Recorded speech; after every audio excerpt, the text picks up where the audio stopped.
Ashamaa harka fuunee jaalatamtoonni fi kabajamtoonni hordoftoonni seenaatuuf nageenyi koo kan jaalalaa kabajaa iddoo isin jirtan hundatti isin haa qaqqabu.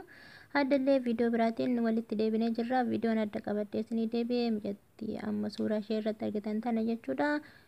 Dubaayii keessatti lubbuun ishii kan bahe jechuudha. Haala nama gaddisiisuun ani waan akkanaa kunillee maaliif illee jechuun sababa ta'uu danda'a.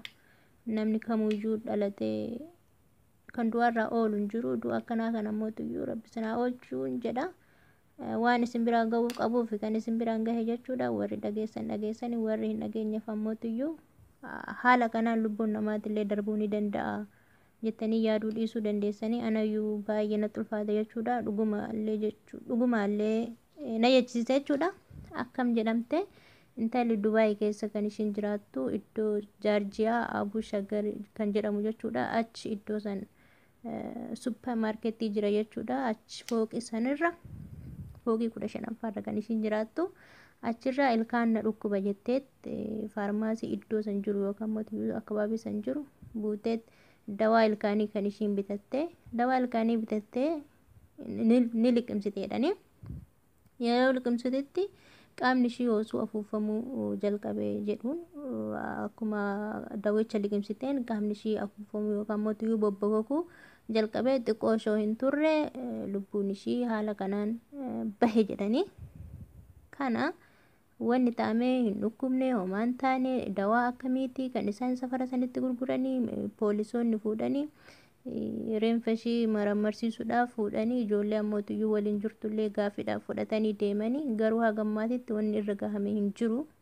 Ammootiyyuu warri ishiis ittiin argamneedha kan isaan jedhan jechuudha. Kanaaf ammootiyyuu sheer godhaa jedhaniiti kan isaan gadhiisan jechuudha.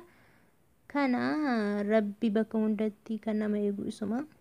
Yaa ta'uyyuu malee haala kanaan ammootiyyuu lubbuun namaa ba'uun baay'ee namatti ulfaataa. Sababa yoo haala kanaan duuta hoo jedhe rabbiga duun ishiis waan irraa hin oolle garuu ammootiyyuu qorsa ilkaanii yookaan ammootiyyuu dawaa ilkaanii fudhatte osoo qaamni ishee afuufamuudhaan osoo xiqquma hin turre kan lubbuun ishii baate jechuudha. Obboleeyyan kiyyaa warri Dubaayii keessa jiraatan iddoo kana ni beeytanii faarmaasii sanis ni beeytan ta'a jechuudha. Iddoo kanatti iddoo Jaarjiyaa Abuu Shagar kan jedhamu kana jechuudha.